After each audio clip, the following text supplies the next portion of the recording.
You can't make them better. It can't be rationalized, and it helps us stay alive. That's why I go by boat to the remote islands. That's why I still go to hard-to-reach populations. That's why I do it, because I think this whole process gives me life. So I think it's the opposite of being afraid of it.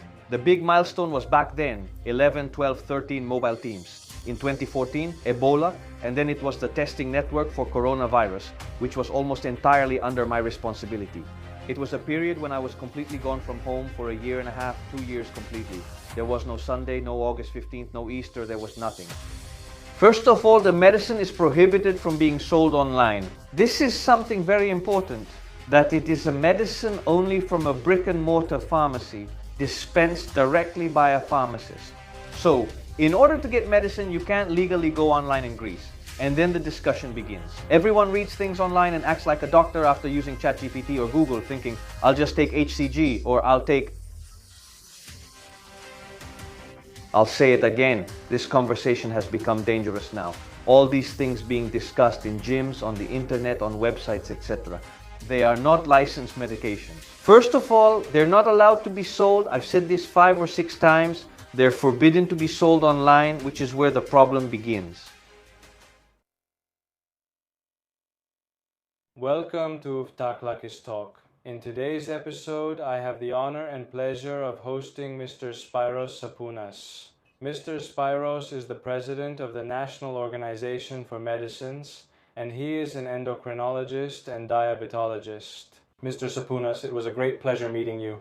The pleasure is all mine. I'm very glad. Thank you as well. I also came to your office. So, Mr. Spyros, I believe this episode had to happen, because many people don't know what the EOF is and what its role is. So it would be good to discuss this, and of course your own journey as well. Very nice. Thank you very much. The truth is, I was hesitant when the first conversation happened about whether we should meet or not on this show. However, because I strongly believe in informing people, raising awareness, and spreading information. That's why I also want, if I can on my part, to contribute to informing people and the public in any way I can. I've been at EOF for 2.5 years, first as vice president and for the last 7 months as president. I have been a doctor from the Medical School of Athens for 21 years, specializing as an endocrinologist diabetologist. My specialty is called endocrinology, diabetes, and metabolism. What's happening now has me concerned. What we are seeing is that a lot of people have not understood what TRT is, what anabolic androgenic steroids are. In other words, what are commonly known as anabolic steroids, why people take them, where to get them, who to consult, and their purpose. I think this is a big issue that concerns your show, your audience, and possibly people you have access to, people I couldn't reach on my own. I think that's why today's discussion makes a lot of sense. Yes, so Spyros, I want us to go back a few years and talk about your story. First, so I want you to tell me in general how your childhood was, and if you wanted to get involved in medicine from a young age. Let's talk about this topic. I didn't expect that, but alright, I'm very happy to answer. I come from a medical family. My father's family are all doctors, and both my father and his brother were doctors, so I always had the desire to get involved in medicine. I graduated from the Athens Medical School, and I started working at the Center for Disease Control and Prevention in my 6th year of medical school. I have been a public health doctor since May 2005, so that will make it 21 years. I have worked a lot in the field and in difficult situations with users of addictive substances, addicts, with sex workers, with migrants in migrant facilities. Because of my service at EOD, I have worked in very difficult environments. I have even been deployed to various outbreaks, such as when I was the head of the Ebola response team. And I have been involved in very interesting public health incidents, let's say, in the malaria epidemic, in earthquakes, and in gastroenteritis outbreaks. In all, anyway, the major events, including the coronavirus. I have been involved, and I am a strong supporter of volunteering. I am a volunteer in 3 organizations. I work as a volunteer doctor in remote areas of the country, in Iraklia, Shoinusa, Lipsi, in mountainous areas, in Vonitsa, in Pomak villages. I really like volunteering, and I strongly believe in selfless contribution and providing services to remote and vulnerable populations. In general, So Spyros? the rest about the National Organization for Medicines, etc., is fine. I covered them earlier in the introduction. So, Mr. Spyros, I want you to tell me a bit about why you chose your specialty, that is, endocrinology. I believe that endocrinology is a more serious and better specialty in medicine. It examines everything at such a detailed biochemical and microscopic level that no other specialty goes as deep. That is, it is a very advanced branch of the broader field of internal medicine. I really like the way the hormonal axes work and how one system inhibits the other and how they complement each other. That is, you give something and you inhibit something else, or you try by giving something to promote something else. All this chemistry of endocrinology drives me crazy, fascinates me, I really like it, and I like to see the patient as a whole. Yes, that's nice. And also a diabetologist. Endocrinology is the specialty. Its full title is Endocrinology, Diabetes, and Metabolism. So does it focus more on diabetes? I would say overall it focuses on the hormonal system and disorders of hormones at all levels, including obesity and menstrual disorders, in women, in cystic function, as well as in men, and everything related to hormones. Mr. Spyros, I want to ask you, in these 21 years, what has stayed with you since you told me about many incidents, many events that happened on the planet, let's say? What was the first difficulty you had? The first big difficulty and the first, let's say, adventurous moment of my journey. It was in 2011 with the Arab Spring, as we called it then, and the massive movement of migrants into the country. We had set up a network of mobile health units in the center of Athens, in areas with vulnerable populations such as Karaiskaki Square, Omonia, Vatis Square, the Polytechnic, and another unit in Piraeus, in other words, in places where living conditions were difficult at that time. I think that was the most critical point in my career, both in terms of difficulty and in terms of contribution. That is, we worked with people who were dependent, with homeless people, with many immigrants in Victoria Square waiting to be seen by me. Hundreds, literally, of immigrants from Afghanistan and Pakistan. Mainly at that time, Victoria Square had mostly Afghan immigrants staying there. What illnesses did they have then? They never had anything that serious. They never had anything that serious. Simply because they didn't have access to the existing healthcare systems, whatever medical help they saw, they wanted to take advantage of it. I remember they kept saying they were coming for a sore throat or for sleep disorders very often, from the stress they were going through and all those difficult living conditions, but they didn't have anything serious. As a rule, street medicine also can't deal with serious issues. Do you want to talk now about the other thing you mentioned about Ebola? Because I think that's interesting. In 2014, there was an Ebola outbreak in West Africa, which at that time, we were forming teams and trying to get trained. We had gone to Luxembourg for training to learn how to put on and take off the protective gear, the donning and doffing as they call it. To put on and take off the protective equipment in such a way that you don't get contaminated. I emphasize that nursing staff in Europe got infected during this process, so it was very important. And we had formed a team that would go there. At the last moment, I was the leader of the team, the one that would go to Sierra Leone for humanitarian support and medical assistance. But at the last moment, this was cancelled. We had 2 or 3 incidents that were considered possible Ebola cases in Greece. From the movement of migrants from Africa to southern Greece mainly, it was in Aeropetra and a ship that had some migrants on board. I went to both of those incidents for inspection, but in our country, we didn't have any cases. We didn't have any cases, and in the end, we never carried out a mission, so it remained more as a preparedness exercise, which, however, went well. Let me ask you a question about that. Weren't you afraid? Didn't you feel scared to go on this mission that could risk your health? I believe that people who take part in such things, like I did during the coronavirus with the repatriations or at the center, have a bit of a quirk. You can't fix them, it's not rational, and it helps us stay alive. That's why I go by boat to the remote islands. That's why I still go to hard-to-reach populations. That's why I do it, because I think this whole process gives me life. So I think it's the opposite of being afraid of it. It has to be done. Yes, I seek it out. I want it. So, after 14, did you mention any other action? And a major milestone back then was the mobile teams in 2011, 2012, and 2013, and Ebola in 2014. And then there was the COVID-19 testing network, which was almost entirely under my responsibility. What was it generally like to go through all of that? It was a difficult period, it was a stressful period, it was a time when I was away from home for a year and a half to 2 years. There was absolutely no Sunday, no August 15th, no Easter, there was nothing. But I think we set up a mobile network, the Call Me network, the mobile health teams, which is still operating.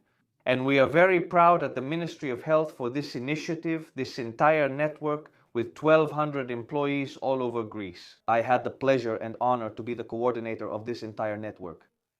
I think it helped the country a lot and contributed greatly to addressing public health issues in general, not just the coronavirus. And now it is an investment for the country, and I think that especially for people living in remote areas, it is a very significant addition. Spyros, I want to ask you now what your role is in the National Organization for Medicines and what its scope is. Before I move on to the National Organization for Medicines, honestly, I didn't realize how serious or important the organization was. The field is chaotic. Essentially, the National Organization for Medicines is responsible for the entire regulatory framework around the products under its jurisdiction, which are human medicines, veterinary medicines, dietary supplements, biocides, cosmetics, and medical devices.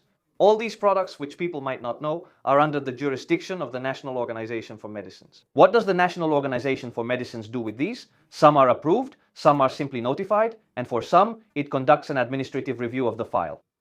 Medicines for human use, veterinary medicines, and biocides are subject to EOF approval. That means, in order for them to be released, they must first be approved by the EOF, a company has to submit the file has to be reviewed, and then they get approval.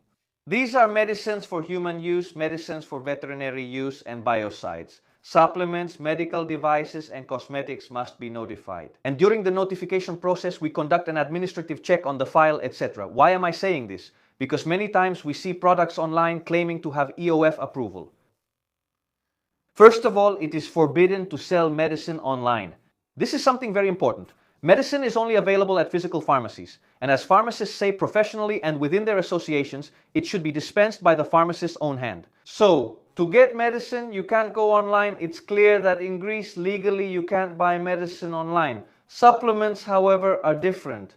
Because we are in a European market, and anything that belongs to the European Union, you can get it legally, fine, and anything that has been notified can be distributed in Greece. It's a bit more complicated. So, supplements must be notified, they must have submitted the notification declaration, paid the fee, and we conduct administrative checks and many times laboratory checks as well, on a sampling basis. The reliability of each product depends on the producer, the distributor, the company that markets them, and the person who promotes them. We are not able to conduct laboratory checks on everything because there is a huge chaotic market that is impossible to control. And the same goes for medical devices. We have exactly the same problem, that as long as it has what we call a CE mark, it can be legally distributed. However, we do conduct random sample checks. And at this point, we need help from people like you, from people who might watch this show if they do. Something that makes excessive health claims seems to say that it is approved by the EOF, while something like that cannot be approved by the EOF. To claim that it works miracles or that it can help you grow your muscles 10 times or improve your cholesterol or your blood sugar, etc. These are called claims. They are health claims, and we want them to be reported so that we can intervene and regulate the market. So be very careful. I'm not criminalizing online shopping. I want to draw the public's attention to be careful where they get things from. And of course, I want to emphasize again and again that medicine is prohibited from being sold online. So, the EOF is the competent authority to do all these things to regulate the market for all these products. And it has the trio: safety, quality, effectiveness. EOF wants to know that the products under its responsibility are of good quality, safe, and effective. It regulates the market and ensures the balance of all these products. Because, sometimes things get mixed up. What is food? What is a supplement? What is a special dietary product? All these things, sometimes they get mixed up, and people, consumers, citizens are not in a position to know. That's why communication with the public is needed, reporting to the EOF, so we can take measures for your protection. Mr. Spyro, how is it ensured that a medicine will reach the public as a safe and effective product? It is impossible for a medicine approved by the EOF not to have passed all the stages of control. This is simply not possible. The EOF checks all medicines and gives approval. It reviews the bioequivalence studies, the stability studies, conducts quality control, administrative checks, and examines the file. The process is complex. It can take up to 2 years at the national level, and it is impossible for a medicine to get through otherwise. If we now confuse illegal medicines sold online with the medicines that are legally sold in pharmacies, the conversation changes. I said it, I'm saying it for the third time, medicines are only sold by the pharmacist and from the pharmacy. You can't get medicine from the internet. You can get a dietary supplement, you can get some food, you can get anything for a technological product, but you can't get medicine. So, the things sold by pharmacies are legal, they are checked, and they are 100% safe and effective, because the Greek National Organization for Medicines, as we said, checks quality, safety, and effectiveness, those three things. We have very complex mechanisms, and our country is very good at this. And for this reason, Greek generic medicines make up 12% of total European consumption, because we have very strict controls. So it's certain that when we talk about medicine, it's safe. Do you want us to talk about supplements as well? Because we often hear that they might ultimately contain illegal substances. That's why we say we want cooperation, awareness, and mobilization from the public. You can understand this from the claims. A dietary supplement is equivalent to food. Someone promoting a supplement cannot make health claims, say that it cures things, that it fixes problems, or that it has any medical effect. That's where everything starts to get blurry. That's where someone needs to be cautious about the quality, the safety, and whether what they're saying is true or not. Very often people think they're taking something which of course has no notification, let alone approval, because supplements don't have that, and they end up taking something different from what they think. That's why we need to be careful. There are a lot of people on the internet who, let's say, don't follow the law and mislead the public with products that are unapproved, unlicensed, and unnotified. I'll say it again. If you see approved by the National Organization for Medicines, something's not right. The National Organization for Medicines does not approve supplements, and if it's a medicine, it can't be sold online, so you shouldn't see approved by EOF anywhere. That alone should make you suspicious. Unbelievable. I've seen this on many websites. Yes, it can't be something on the internet sold online and be approved by the National Organization for Medicines. Because EOF only approves, apart from over-the-counter drugs. Sorry, like the Dupont. Those can be advertised and are approved by the National Organization for Medicines. If it's sold online, it's not a medicine. Medicine is only sold through pharmacies. If it says approved, it can't be a supplement, because we don't approve supplements. I'll say it again, it's very difficult to be sure that when you buy a product from the internet, you're actually getting what you expect. That it will be what you expect and that it will be safe, and you won't be at risk from its contents. Mr. Spyros, I keep hearing you talk about medicines on the internet. Is it common for people to buy illegal medicines online? Of course, these are the so-called counterfeit and fake medicines. They are not real medicines, they are not approved medicines. They are either copies, stolen, adulterated, or made in an unorthodox way. Not by the manufacturer, the holder of the marketing authorization, and that's why they are sold illegally. It requires very intensive inspections, I acknowledge that. We need to intensify the inspections. I admit that we haven't reached the point we want yet. We are trying very hard. There is a lot of work. We will get where we need to be. It is very frequent and we need to be careful. So, people are now starting to buy even illegal medicines from the internet, we could say, from the dark web. That's absolutely right. And many times they use the excuse that regular pharmacies are expensive or they can't find the medicine or whatever, so they turn to other sources even though it's risky. Yes, that's not a valid excuse. You are not allowed to get medicine from the internet, that's it, period. From the internet, you can only buy notified dietary supplements, meaning food products. But can I ask something now? The import of medicines. Correct. What difference is there, let's say, in the approval process of medicines? That is, when they come from a third country or from some European country. In order for a medicine to be marketed in Greece, it must have a marketing authorization in Greece. To have a marketing authorization, someone from a company might come to EOF and say, "Good morning, I want to submit an application for this medicine." Or they will say, "I have obtained a marketing authorization in another European country, and I want you to give me the equivalent here. There is no other procedure." So, whether it's from a third country, a fourth country, or a fifth country, they have to come and get a marketing authorization in Greece. Now, whether they choose, I'm going to use some complex terms here, a decentralized procedure, a centralized procedure, or a national one, these are the licensing pathways in the country. They concern the manufacturer and not the citizen. To get a medicine in Greece, the medicine needs to have a marketing authorization. All those things discussed in gyms, on the internet, on websites, etc., are not authorized medicines. Why? First and foremost, is their sale prohibited? How many times have I said it? 5 or 6 times already. They are forbidden to be sold on the internet. So that's where the problem starts. So, Mr. Spirio, you also mentioned, and since I had also looked into it, even in America, in general, even the claims you use to sell can get you reported. You can't say it does miraculous things or that it helps. These are medical claims, the claims I mentioned, and these are also prohibited by law. We won't take your head off, but we'll tell you to correct them because you're misleading the public. It's a public health issue. People shouldn't rely on the idea that it will fix or cure something. People think they can solve their health issues just by using a website without seeing a doctor, getting a prescription, or visiting a pharmacist. This bypasses the entire process and is a distortion.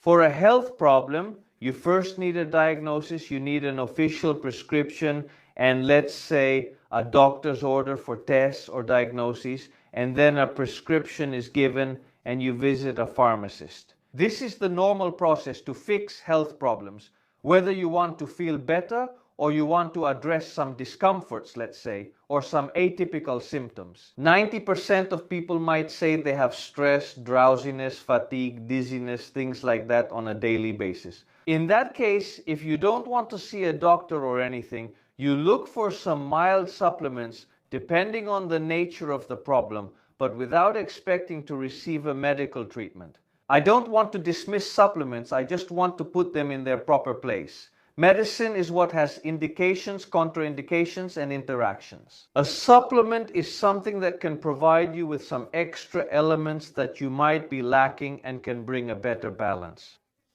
Without being a treatment. So, also, I've been hearing lately, I'll tell you various things I've heard from people on the internet. Is it true that you can take a higher dose of supplements? Yes, okay, that. There are some specific supplements that up to a certain limit are considered supplements, and above that limit they're considered medication, like melatonin, which I think has a limit of 2 grams, 2 milligrams. Above 3 it's considered medication, below that it's considered a supplement. Yes, it becomes a prescription medication, so you need a doctor and must get it from a pharmacy. You can't control if someone takes the whole box in a day, so they'll get more milligrams, okay? That's why we need to read the warnings and the labeling and wherever there are instruction leaflets so we know what we're reading. And that's why it can't be a package of 600 tablets where you could take very large doses.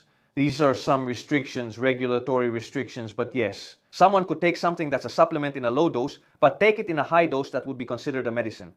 We also need to protect the market from that, from very large packages of 1,000 or 600 or 200 tablets, let's say. Also, I've heard that you can't take a lot of vitamins because one might cancel out the other. Is that true?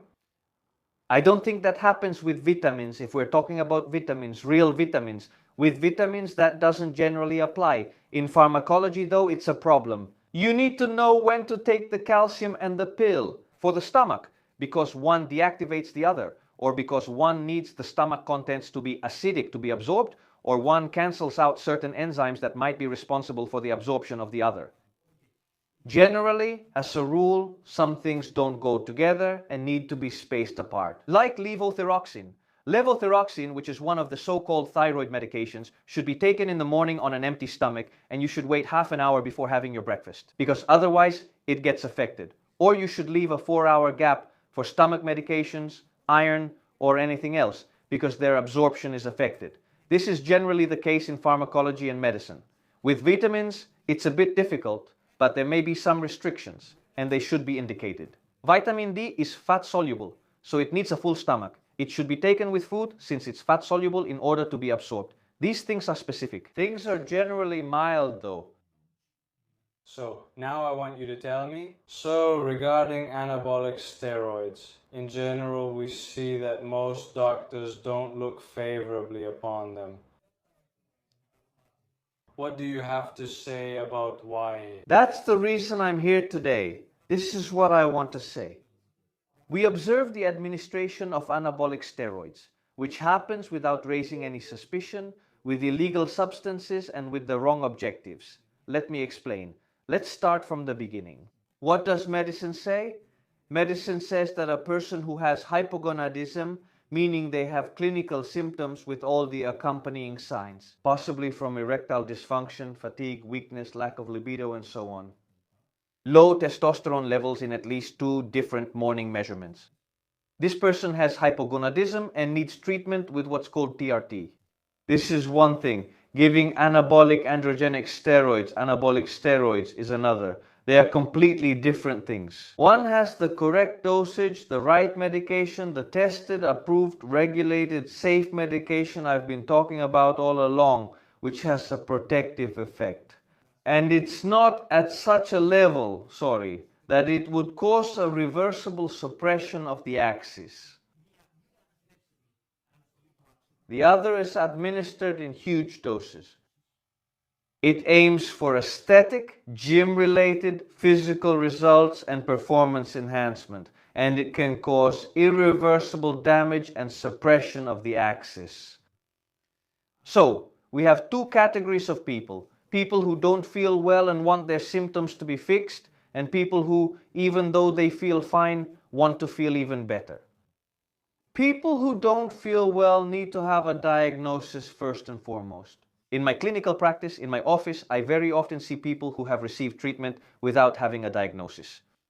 They need to see a specialist endocrinologist so the endocrinologist can determine whether it is primary or secondary hypogonadism, whether the problem is from the hypothalamus, the pituitary gland, or the testes. What is the cause? Maybe there is another secondary factor causing it, like obesity, and the person doesn't need to take testosterone, but instead needs to lose weight, for example. I have seen such a patient, low, very low SHBG, very low testosterone. He lost weight, his mood improved, and so did his libido. His testosterone levels increased. First and foremost, people should get a diagnosis before receiving treatment. In my practice, I often see the opposite, but it doesn't work that way. First and foremost, if he has symptoms, if he has discomfort, if his morning testosterone levels are low, diagnosis with whatever tests are required, from scrotal ultrasound to semen analysis to MRI. Pituitary gland, the classic check of FSH, LH, estradiol, SHBG, and testosterone. You all do this and know it, measuring your numbers and telling the doctor, I have 300, 200, 250, 400 testosterone, and so on. Let me make an aside here. I will continue what I was saying, my reasoning, afterwards. In endocrinology, we learn not to be dogmatic about a single value. One value means nothing, because the testosterone level, that's why the guidelines say 2 values. The testosterone level varies, depending on stress, whether you have any illness, whether your cortisol levels were high or low, what time you measured it, how tired you've been lately, and 1,000 other factors. And you might have done tests on a single day, so you have a snapshot of that moment. And then this can torment you because you carry it with you all the time. Because you say, my testosterone level is 240 and I'm not well. It's not like that. Endocrinology has a holistic approach. He will look at the size of the testicles, he will look at the symptoms, he will see how often you shave, if you stopped shaving, he will see if something has changed in your life. He will look at things that are the full set of clinical manifestations, and then we will reach a diagnosis of hypogonadism depending on the cause of this problem. And then we will decide whether to give TRT or not, or proceed with another method or something else. But this needs to be made clear. First, the fluctuation of the values is significant and is due to many factors. Second, we don't treat these numbers as exact. Why? Because first, it varies from lab to lab, from health condition, from viral infections, from 1,000 factors that can externally influence it. A momentary snapshot which will then torment you and cause stress, and you'll get into a loop that you can't get out of. I have low testosterone, I'm unwell, can't sleep, can't function, and it just gets worse. Tell me, do you notice now that your patients are coming in, and even young people want TRT? No, they want treatment for their problem. They've read about it and say, I want enclomiphene, or I want to take this, or I want to take that. They read various things on the internet and come in and ask for them. And I tell them, can we have a diagnosis? Can we make sure there's actually a problem somewhere so we can go and fix it? In endocrinology, it's like cooking. If something's missing, you fix it. Can we find it first? And then we'll decide what we need to do. You can't have a healthy person with good lab results, in generally good health, who just wants a little extra, and tell them to go ahead and take it without worry. Testosterone. Because testosterone is the source of life, and because testosterone is the solution to all your problems. There are complications, the family history needs to be examined, the personal history needs to be examined, and the patient themselves also needs to be examined. Then, regarding the complications, the side effects, and the contraindications, such as polycythemia, increased PSA, heart failure, or myocardial infarction. There are reasons why you can't take testosterone. With a family history of prostate cancer, is it easy to take testosterone if you don't need it? If you have a high PSA, can you take testosterone? Polycythemia is also a complication. The so-called hematocrit value rises significantly. There are things that a doctor needs to examine holistically when they have a patient in front of them to see the whole picture, so to speak. Not just, I have low testosterone, I'll give a gel, I'll give an injection, I'll give a treatment, and then they'll feel better and think I'm a god. It's not like that. You need to have an approach that will improve their life without ruining something else. Let's not forget that exogenous testosterone administration can also stop spermatogenesis. If someone wants to have a child, how will you handle that? And then the discussion starts, because everyone has read the same things and everyone pretends to be a doctor. Just because they read a bit on ChatGPT or Google, that now they'll take HCG or something like that? I'll say it again. This conversation has become dangerous now, and anabolic steroids have become dangerous. And I hear things about peptides, I hear things about growth hormones, I hear about things that can cause problems like heart hypertrophy, can lead to heart attacks, can lead to all sorts of diseases, just because we want to improve our performance at the gym. I say that life in the long run, since now we'll be living to 100 or even 120. That's how medicine has advanced and treatments have developed. You need to make sure in the long run that you live well, that you get good sleep, that you avoid stress, that you eat well, that you get high amounts of protein, that you do resistance exercise, because resistance exercise is what leads to longevity. That you have all these factors with good nutrition so you can live long and avoid disease. Because being healthy doesn't mean you live without problems. We also need to talk about good quality of life. It is ensured by all these factors. With good sleep, good nutrition, avoiding stress, and resistance exercise, these are very basic rules for good quality of life. So we need to make sure that we create a program for our patient that will give them good health. And then we need to see if there is any problem that remains, which needs to be corrected. But we're not trying to fix a number. We're trying to fix a person's health. And never, ever, ever should a healthy person with no problems, with good values, who has been checked and has no clinical symptoms, ever seek a solution from anabolic steroids. Never, ever, ever. It's wrong, especially in gym environments, because they're given without supervision, without monitoring for side effects, without approved, safe products. How can we know? We give it without any supervision. It can't be done this way. Everyone should avoid this very bad habit, which I see has become extremely widespread. People, that is, without an obvious problem, without a diagnosis. insisting on getting some kind of medication. Something a friend told them about, something they read on ChatGPT, something they read on Google, or something that's circulating in a gym. I'm not against trainers. I really support trainers and the effort they put in. And exercise should always be done under the supervision of a specialist and by someone who knows to avoid injuries. Injuries can put you out permanently, like a rotator cuff injury, knee problems, hernias in the lower back, very dangerous things, but this part I don't agree with. Anabolic steroids and any administration of non-approved products without medical indication. Every medication is given with indication and diagnosis. Can I ask another question about anabolic steroids? When let's say they find anabolic steroids illegally, there are no legal ones. Yes, that's right. There are no legal ones. Weren't there legal ones in the past though, like Deca? I have no idea. You caught me off guard. I don't know if there were ever any legal ones, but the Deca... Let's say like an anabolic steroid. It wasn't sold in pharmacies in the past. I don't know. I can't answer. I apologize. Alright then, but I want to ask you, from which countries are they produced? Anabolic steroids? It doesn't matter where you get them. They're illegal. I don't know now. I don't want to criminalize a country of origin because a large part of the active ingredients for making both medicines and supplements comes, well, not medicines, mostly supplements. They come from China. Legally, properly and nicely, they are cleared through customs and declared as intended for the production of dietary supplements and so on, which is completely legal, proper and fine. I can't say where the anabolic steroids come from. What matters is that when you see such things on the internet, whether it's right or wrong, it shouldn't happen. If you have any symptoms, you need to go see an endocrinologist. You shouldn't even ask your trainer. I repeat, I have no problem with trainers. On the contrary, I publicly advocate as a scientist for prescribing exercise. Something I read that started, I think, in Sweden. It started in a northern European country. They began prescribing exercise. I believe in that and I have said it publicly, even at a conference. It is my scientific position that people should exercise and they should exercise under supervision, and not every type of exercise is suitable for everyone. If someone has a herniated disc, you can't just tell them to start lifting weights or doing deadlifts. It has to be gradual. Or when a woman has osteoporosis, you can't just tell her to go swimming. Swimming doesn't help treat osteoporosis, so exercise needs to be personalized according to each person's problem. And again, this should be done by a specialist. It shouldn't be done by ChatGPT or at the gym or on the treadmill.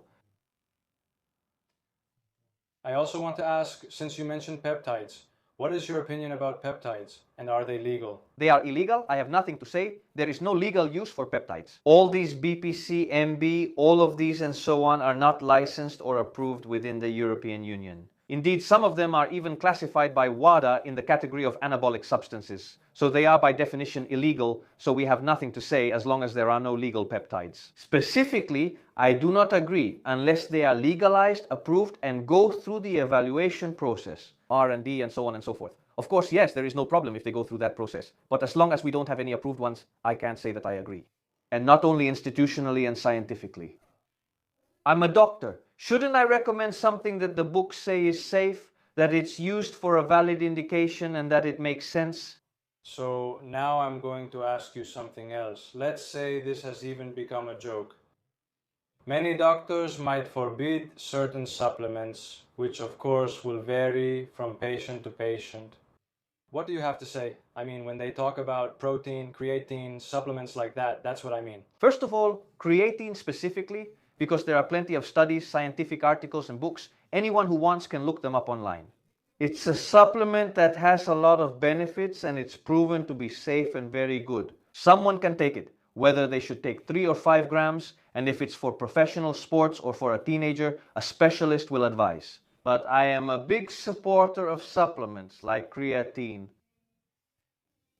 Now, it's best to get your protein from food, but if you can't manage the number of meals or the amount, and you have needs depending on your exercise and your body type. And large amounts, up to the limit, is 200 grams of protein at most. Now per day, it seems that it's unsafe. Depending on how much you exercise and how much you need, all of this is individualized for each person. You might need to take supplemental protein, but even then there's a quality issue. Whether it's been properly notified, who made it, its origin, how it's made, and what's in it. There are still issues. That's why we make sure to do as many checks as we can. I wish we had 1,000 more employees to inspect these supplements. But I mentioned it for the doctors who say they're harmful. These people aren't informed and they're doing harm to the field. I can't answer that in a general way. There are definitely colleagues who give bad advice. If someone says, for example, that creatine isn't good to take, that it will harm you, they're wrong, they're wrong. Is there no problem with protein either? There would be a problem with protein if someone was taking 300 grams a day? Yes, then we would have a problem. There's no problem with protein either. Your diet should be high in protein, whether it's natural, well, they're all natural, or in supplement form, throughout the day. It's good to get it from meals, but the truth is you also need to hit the numbers. It's a bit difficult. It's not that easy if you actually look at them, measure them, add them up. Can I ask you something unrelated now? Did you do any exercise and follow a diet? Were you into it from a young age, or did it come later? Was it from your knowledge, from medicine, let's say, that you realized it's necessary? No, I just like doing certain things like swimming and a bit of exercise. Since I was young, I always did some kind of physical activity, depending on the time, my mood, the season, and so on. But my involvement became scientific and thorough with the addition of endocrinology. That's when I truly fell in love with it all. This combined perspective of exercise and health protection. At the same time, it helps you in your daily life to exercise, to dedicate an hour, let's say, to training. As more data emerge and knowledge increases, we understand more and more how necessary resistance training is, how important exercise with resistance is. So yes, I believe that by reading and seeing the benefits that no one can dispute, anyone who disputes them simply hasn't read about them. It's not just that I know how essential it is, so I do as much resistance training as I can. With proper nutrition. Nutrition now, okay. Is it some kind of special diet? Personally, I don't have one. I just try to eat from all the food groups. That's something I want. I want to eat fiber, I want to eat vegetables, I want to eat fruit too. I also want to eat carbohydrates, but in a limited amount. I want to avoid processed foods. I want my carbohydrates to be complex and not simple. Whole wheat pasta, whole grain bread, everything whole grain. The rice to be wild rice. You know, okay, it matters a lot. Sweet potato is a good source. I avoid processed foods with additives, things like that, and preservatives, and I avoid simple carbohydrates like white bread, for example. I will never eat, for example, a breadstick or anything like that. I will always prefer flour made from whole grains, just like with pasta. Thank you. Do you use supplements? I'm a big fan of creatine. I use protein mostly during periods when I work out. Otherwise, I don't use it, even though I don't get all the protein I need. And probably every day I was having a little protein. And beyond that, there are good supplements out there. That is, in many cases I can say that omega-3 fatty acids are needed, especially in some cases of hypertriglyceridemia, omega-3 FA, to be deficient. In fact, there are many studies showing that the lower limits of B12 are not enough, and you need to be at least in the middle range or higher. So B12, I give it very often to my patients as well. I have also taken D3 combined with K, which has been trendy for the past couple of years. I think it's a good combination, but more or less, that's where I would stop. I wouldn't say. There are also some more specialized formulas. Berberine is very effective for insulin resistance, for example, and it's also newer, more recent, a very effective supplement. And some formulas. So I would say... Now I'd like you to give some advice to people and to the younger generation and everyone. When someone is about to make a purchase online, so to speak, what should they pay attention to and what are the red flags? Thank you very much. I think we already said it, but I'll say it again. More or less, the reliability of the supplier will play a very important role, and you can tell from the website itself, red flags. Claiming something is approved by the National Organization for Medicines is a red flag. You can't sell products online and say they're approved by the National Organization for Medicines. When you see a lot of people displaying labels like FDA, approved by the National Organization for Medicines, checked by this or that authority. Because in reality, it's not actually checked, and there isn't really such a process. They're probably trying to hide something or mislead you in some way. Medical claims. No one can claim to cure with products sold online. What are you curing? You can't cure. Treatment is given through medicine, and medicines are not sold online. So by definition, that's the end of the discussion. Thank you. I'm asking the questions as they've been given to me. Why does the notification, since there isn't any substantial inspection or product analysis, cost so much, like €600 for a product? The truth is that our notification process is expensive and we don't have the level of return that we would like to provide, but we will look into what we can do about this in the future. I understand. We are confident that we will offer more in return as time goes by. We will conduct more inspections. We already do random checks on many products, just like the rest of Europe does. Don't think that the rest of Europe has solved this problem. We will make sure to offer more in return. We will make sure to carry out more inspections so that we can respond better in such a highly competitive market. I understand the concerns about the notification fee. We encounter these problems all over Europe. We are looking into it and we'll see what can be done. If I take it even once, the access may shut down. I think you mentioned that it may even shut down completely. It might or might not. You can't know, but we're not experimenting. That's the point. The risks? We already mentioned that. There are countless risks. Yes. Yes, so TRT indications, you said it's when someone has clinical symptoms. Too low morning testosterone values and no contraindications are the criteria for TRT. So they come to you and you can proceed normally? Yes. Yes, to prescribe TRT as usual, prescribe it through EOPRI and just pay the copayment. Let's say you went on some missions as you told me, right? Did you ever lose a colleague from your team because they got infected? I don't know if you can say that. Yes, of course. We have people who got sick with coronavirus and later we lost them. And we also have people who got sick over the years. And we saw them sick in the field, not necessarily from the missions, but we lost them and we lost members of the team. This happened with the coronavirus. We happened to lose a colleague who was infected in the line of duty and lost his life. This happened to us. How was it to go through that? In general, all the psychological burden we experienced during the coronavirus left us with issues for many years. It took me a long time to fully recover from these problems. It took me at least 2 more years to be able to understand what life is like normally without these complications. So did you have post-traumatic stress? Yes, I did. I had it for a very long period after the pandemic.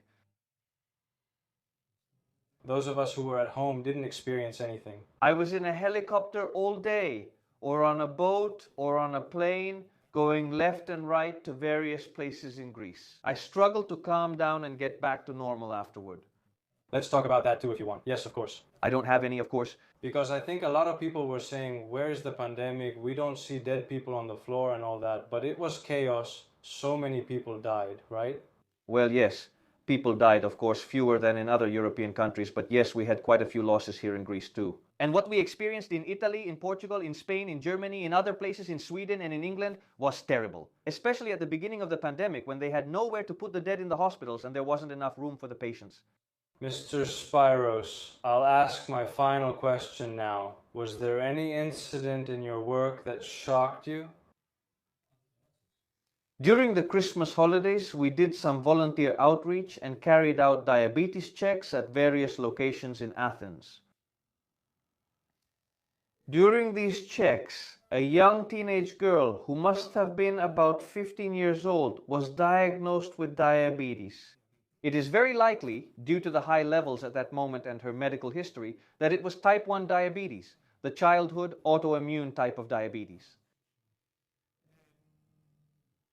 What shocked me at that moment, and I believe that this is also a good message about health literacy, meaning that we as citizens should learn to read and actually understand what we are reading about health literacy. It's that her dad, while he was shouting at his teenage daughter who had just been diagnosed, was telling her, and I was telling you that you eat too much, and I was telling you that you were getting fat, and I was telling you that something would happen to you. Type 1 diabetes has nothing to do with how much you eat. It's autoimmune. It will happen to you anyway. It's autoimmune. It has nothing to do with how much you eat. You can't blame a girl. In type 2, food intake also plays a role, but it's not just that. In type 1 diabetes, the adolescent, juvenile kind, call it whatever you want, it's autoimmune. What the child eats doesn't matter, so as a parent, you can't go and scold them for that.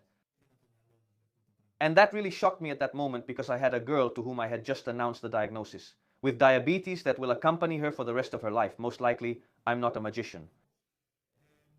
She cried while her dad scolded her instead of supporting her. So, one lesson is that we also need to study, we need to get involved, and we need to get informed, but we need to get informed properly. If we see that we don't understand something, we should recognize our limits and say, I need to ask about this somewhere. Health literacy has been proven to save up to 25% of expenses on health issues. We need to take care of our screening, our preventive checkups, and maintain good health before something bad happens. I believe it's something good that we could conclude with. Mr. Spyros, thank you very much. Thank you for the opportunity to discuss these interesting topics today. Thank you all for staying until the end. Let's wrap up the video. Goodbye.